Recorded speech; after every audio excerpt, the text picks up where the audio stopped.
Alfred martial विषय जान तांकर जो संज्ञा देते से संज्ञा जान बर्तमान किसी प्रश्न पचारुची को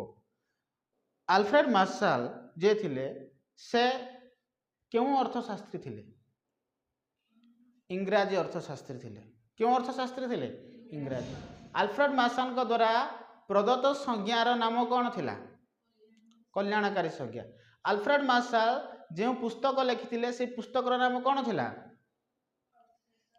अर्थशास्त्र तत्वबली अर्थशास्त्र तत्वबली पुस्तक क्यों मसीह प्रकाशित होता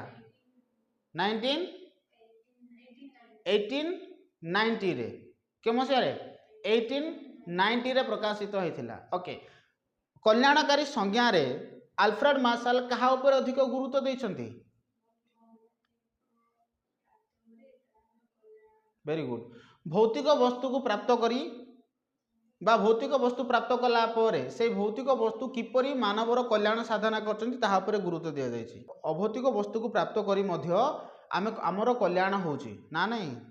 आमे केवल भौतिक वस्तु को प्राप्त करिक कल्याण साधना करो बा भौतिक वस्तु प्राप्त कला परे ताहा मानवर कल्याण साधना करा जाए बोले आल्फ्रेड मार्शल कहले से एठारे मेंशन करि नाहांती कि